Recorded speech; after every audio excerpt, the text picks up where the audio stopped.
네, 안녕하세요. 테슬라 투자로 은퇴하기 아트라운TV입니다. 오늘 바이든까지 나섰는데요. 테슬라가 급락세를 보여주었습니다. FSD 리콜 충격 때문이었을까요? 같이 알아보도록 하겠고요. 테슬라 투자자의 날이 곧 2주 앞으로 다가섰습니다. 자, 이날은 공포로 다가올까요? 같이 알아보도록 할게요. 3대 지수 현황 간략히 살펴보고 가도록 하겠습니다. 자, 최근에 CPI 지수가 발표가 되었는데 예상보다 높은 CPI가 발표가 되어서 아직도 생각보다 인플레이션이 높구나라는 분위기가 팽배해졌고요. 자, 간밤에 장에서는 이제 생산자 물가 지수라고 하죠. PPI까지 발표가 되었습니다. CPI 지수가 소매가라고 보면 PPI 지수는 도매가라고 볼 수 있는데요. 이 PPI 수치 역시 예상치를 웃돌면서 장 초반부터 이렇게 하락 출발했어요. 개장 전에 PPI 지수가 발표가 되었거든요. 자, 최근에는 전월 대비 지수가 중요하다고 했죠. 전월 대비 PPI가 0.7%나 급등을 했습니다. 예상치가 0.4% 정도 상승하는 거였는데 0.3%포인트 정도 더 올라갔다라고 볼 수 있겠죠. 자, 그리고 전월이라고 할 수 있는 12월 달 PPI 지수는 오히려 0.2% 하락하는 모습을 보여주고 있었어요. 그렇기 때문에 좀 더 충격이 컸겠다라고 볼 수 있을 것 같고요. 여기에 더불어서 더욱더 큰 악재들이 있었습니다. 자, 매주 발표되는 신규 실업 수당 청구 건수를 보면 전주보다 1,000건이라는 감소를 기록한 19만 4천 건이 발표가 되었고 아직도 노동시장이 강하다라는 걸 여실히 또 보여주었습니다. 자, 20만 건을 밑도는 실업 수당 청구 건수는요 역대 최저 수준이라고 볼 수 있겠어요. 자, 그렇기 때문에 한 번 더 충격을 줬다라고 볼 수 있을 것 같고 여기에 더불어서 강력한 매파 중에 한 명이죠. 메스터 클리브랜드 연은 총재 역시 2주년 FOMC 회의 때 25bp 즉 베이비 스텝이 아니라 빅 스텝에 해당하는 50bp 금리를 올렸어야 했다라는 매파적인 발언을 했어요. 그리고 올해 금리 인하는 아마 없을 것 같다라고 또 얘기를 하고 있습니다. 자, 이러면서 10년물 국채 금리가 계속 이렇게 급상승세를 보여주고 있습니다. 자, 이렇다 보니까 증시가 힘을 못 쓰고 장 막판에 오히려 우려감이 들면서 경기 침체 우려감마저 들면서 매도세가 많이 출현했다라고 볼 수 있겠어요. 제조업 지수 역시 약화되는 모습을 보여주면서 경기 침체 우려감이 작용했다라고 볼 수 있겠습니다. 유가는 오늘 소폭 빠졌네요. 자, 이러면서 전반적으로 장이 다 빠졌습니다. 많이 크게 빠졌어요. 특히 그간에 많이 올랐던 엔비디아라든지 테슬라의 하락률이 더 심했습니다. 테슬라는 한 달 기준 50% 이상 급상승을 보여주었기 때문에 자, 오늘 5% 이상 하락하는 모습을 보여주었습니다. 자, 그래도 다행히 200불은 지켜내는 모습이고요. CPI에 이어 PPI 지수마저 높게 나오면서 아직도 인플레이션은 높고 자, 이에 따라서 금리 인상 기조도 유지가 되어야 되겠다라는 연준 위원들의 발언이 있으면서 연준의 최종 금리 수준의 확률이 더욱더 올라가고 있습니다. 자, 지금 중요하게 볼 거는 이 파란색 네모친 부분인데요. 자, 5%대 중반까지 올해 최종 금리가 올라갈 확률이 점점 높아지고 있어요. 어제까지만 하더라도 자, 6월 달에 한 차례 더 베이비 스텝을 해서 세 차례의 베이비 스텝으로 5%대 중반까지 금리가 올라갈 확률이 46.6%였는데 이게 48.9%라서 소폭도 뛰어 올랐어요. 자, 계속해서 자주자주 바뀌는 이 확률입니다만 올라가는 흐름은 그렇게 썩 좋은 모습은 아닌 것 같아요. 자, 오늘 테슬라는 5.69% 하락한 202불로 마감을 했는데요. 애프터에서도 힘겹게 지금 200불을 지켜내려는 모습입니다. 오늘 크게 빠졌지만 그간 크게 올랐기 때문에 자, 이런 하락할 날이 충분히 있을 수 있었어요. 자, 이렇게 매물을 소화하면서 꾸역꾸역 올라갈 수 있는 게 주식이라고 볼 수 있겠고요. 긴 흐름에서 봤을 때는 아무런 일도 아니라고 볼 수 있겠습니다. 아직까지는 200불 이상에서 충분히 상승 추세 유지할 수 있다라고 보고 있는데요. 다만 여기서 최근에 인플레이션 우려감 때문에 시장이 무너진다면 함께 무너질 수도 있습니다. 자, 그러면 한 170불대 정도를 하락 지지선으로 삼고 천천히 모아가시는 투자 전략이 좋을 것으로 판단이 들어요. 자, 오늘 원래는 테슬라가 좀 크게 오르만 했습니다. 강력한 호재가 나왔기 때문이에요. 근데 시장이 물가 인상 때문에 같이 흘러내리면서 또 그간에 많이 상승했기 때문에 더욱더 크게 빠진 테슬라라고 볼 수 있겠는데요. 원래 오늘 장 초반에 테슬라의 분위기는 매우 좋을 법했습니다. 바이든의 항복 선언이 있었기 때문이에요. 원래 바이든의 민주당 정부는 전미 자동차 노조, 금속 노조 자, 이런 노조에 힘입어 집권한 세력이기 때문에 노조가 있는 카메이커에게 특혜를 주려고 했습니다. 테슬라는 노조가 없기 때문에 뭐 EV 보조금을 적게 주겠다. 자, 그리고 최근에 IRA 적용을 했을 때도 제일 처음에는 모델 Y를 세단으로 분류하면서요, 55,000불 제한선을 걸었었어요. 모델 Y가 이때 당시에는 다 55,000불을 넘었었기 때문에 5인승 모델 Y는 대부분 IRA에 해당하는 7,500불에 달하는 EV 크레딧을 받을 수 없었는데 최근에 이게 개정이 되면서 대부분 받게 되었죠. 자, 그러면서 이것도 이제 8만 불로 올라갔었죠. 8만 불로 올라가면서 대부분의 모든 모델 Y는 이제 받게 되었습니다. EV 보조금을 받게 되었어요. 8만 불 아래만 된다면 받게 되었고, 현재 테슬라 모델 Y 롱레인지 가격이 55,000불 정도가 되니까 당연히 받을 수 있는 거죠. 자, 어제 제가 방송 때 좀 잘못 말씀드린 부분이 있었는데 바로 이 부분이었습니다. 자, 모델 Y EV 크레딧을 받을 수 있는 가격 제한 범위는 8만 불이라고 정정을 합니다. 아무튼 이런 것들이 최근에 다 개정이 되면서 테슬라에 유리한 쪽으로 돌아갔고요. 자, 바이든과 머스크의 얘기를 들어보니까 이런 얘기는 작년 4월부터 계속해서 정부랑 논의해온 것으로 판단이 됩니다. 자, 서로 윈윈 관계를 이제 추구하는 것 같아요. 바이든 입장에서는 계속해서 친환경적인 정부의 모습을 보여주어야 되기 때문에 테슬라의 도움이 필요하다는 거죠. 특히 EV 차량을 늘리려면요, 친환경 차로의 전환을 하기 위해서는 슈퍼차저의 도움이 많이 필요한 것으로 판단이 됩니다. 아무래도 길거리에 충전기가 많이 깔려 있어야지 사람들이 전기차를 많이 살 수 있기 때문에 바이든도 이러한 점을 이제 충분히 이해한 것 같아요. 자, 그러면서 테슬라와 일론 머스크를 오히려 칭찬을 하고 있습니다. 자, 왜 그러냐면 일론 머스크가 이제 슈퍼차저를 테슬라뿐만 아니라 다른 EV에게도 전부 다 개방을 한다고 선언을 했기 때문이에요. 자, 바이든은 이에 대해서 정말 큰 일을 해냈다, 이거는 큰 차이를 만들어낼 것이다 라고 칭찬을 해주고 있습니다. 프레이즈, 칭찬이란 말이죠. 일론 머스크를 조 바이든 대통령이 칭찬하고 있다라고 얘기를 하고 있어요. 자, 이에 대한 화답으로 테슬라 역시 슈퍼차저를 지금보다 2배 정도 늘린다고 합니다. 내년 말까지 2배 정도 늘린다고 해요. 현재 슈퍼차저는 작년 말 기준으로 자, 스테이션이 4,678개, 자, 글로벌에 해당합니다. 그리고 전체 충전기가 글로벌에 한 42,400대 정도가 있고 연간 한 35% 비중으로 자, 증가가 되고 있는 추세인데, 내년 말에는 이게 2배까지 늘어난다고 하니까 7,500에서 8,000대까지 늘어나는 수준으로 볼 수 있겠어요. 슈퍼차전 스테이션이요.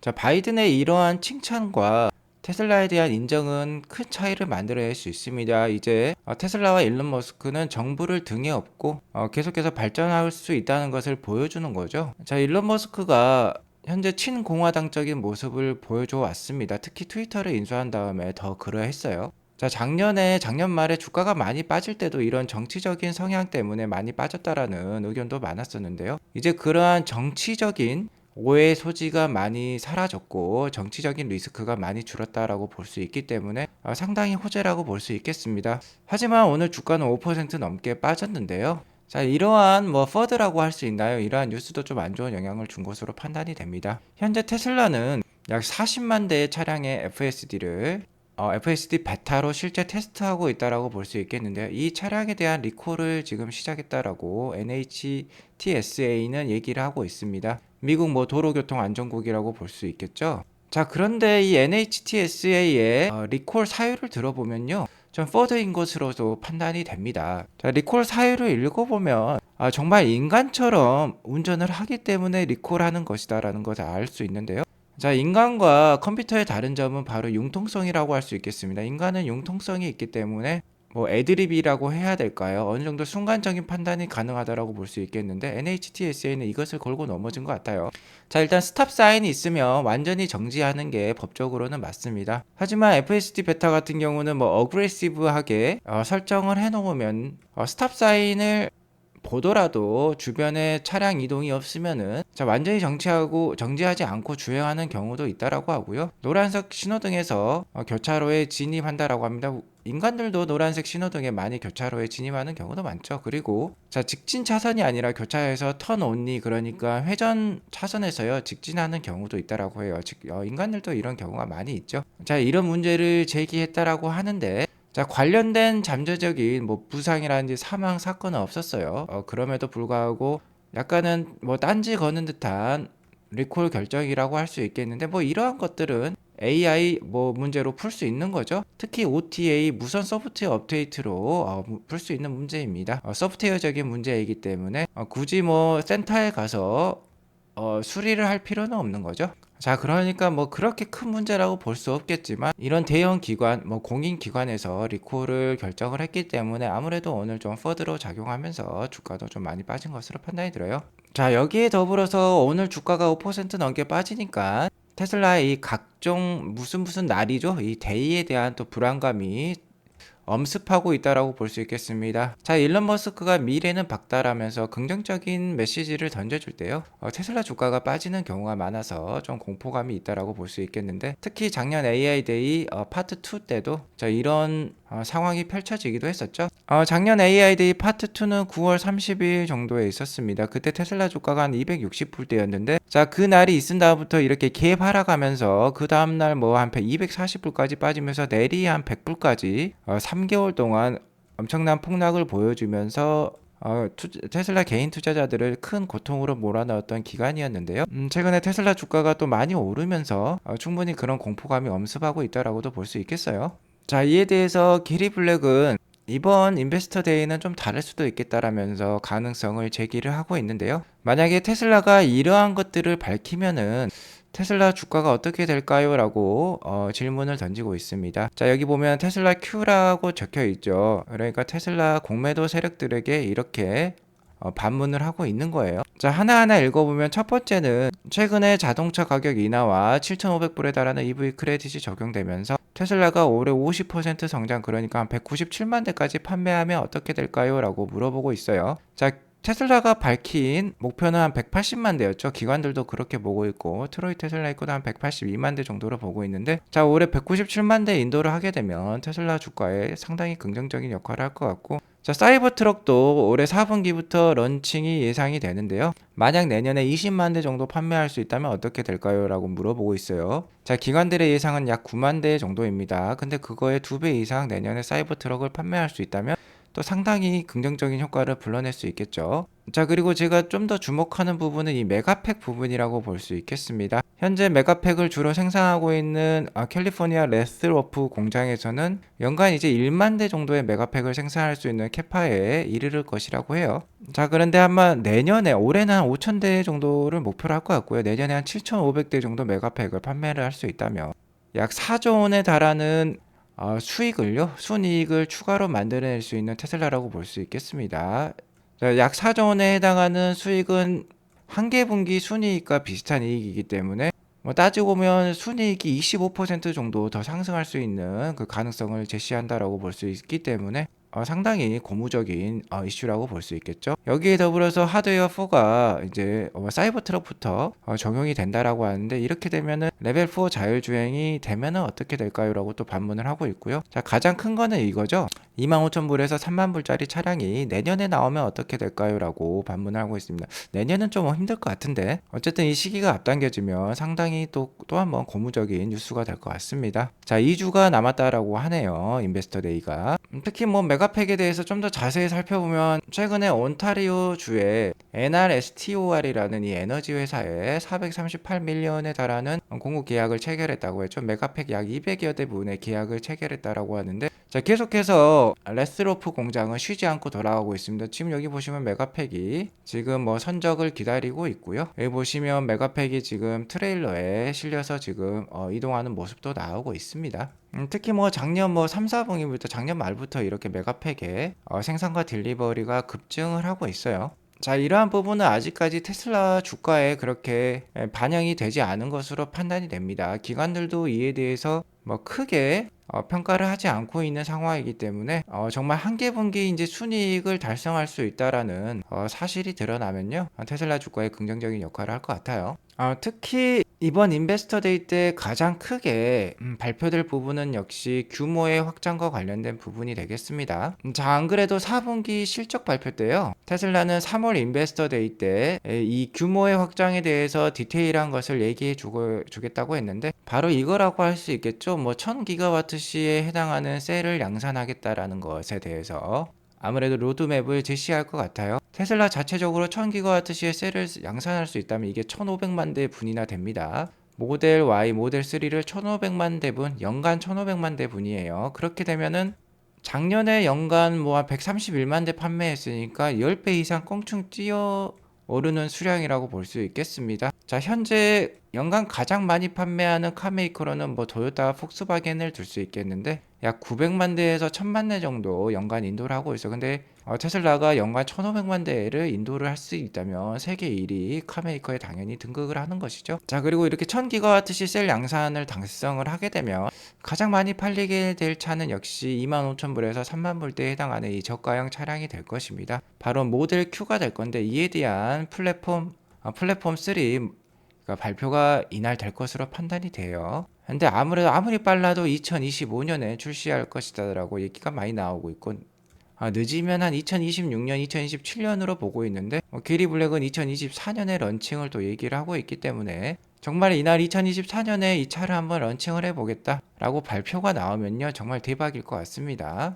하지만 지난 테슬라와 일론 머스크의 행보를 봤을 때 이 시기는 뭐 안 알려줄 가능성이 높을 것 같아요. 아무튼 만약에 이렇게 이 중에 하나라도 발표가 된다면요 주가가 그렇게 크게 하락하지 않을 수도 있을 것 같다. 오히려 좀 더 상승 기조를 탈 것 같다라고도 말씀을 드릴 수 있을 것 같습니다. 자, 아무튼 이번 마스터 플랜 3가 발표가 되면 인베스터 데이 때 배터리를 1500기가와트시까지 양산할 수 있는 그 로드맵이 제시가 될 것이고 그러면 이제 연간 1000만 대에서 2000만 대까지 테슬라가 충분히 이제 판매량을 달성할 수 있을 것으로도 판단이 들어요. 자, 이 모델 Q, 이 소형 해치백이 그 판매량의 중심에 설 것으로 판단이 됩니다. 자, 이것에 더불어서 테슬라는 뭐 자동차 판매만 있는 게 아니죠. 세미 트럭도 있고 에너지 사업도 있고 자, 바야흐로 2027년부터 양산이 될 이 테슬라봇 옵티머스 프로젝트도 있습니다. 현재 현실 AI에서는 가장 앞서가고 있는 게 테슬라이기 때문에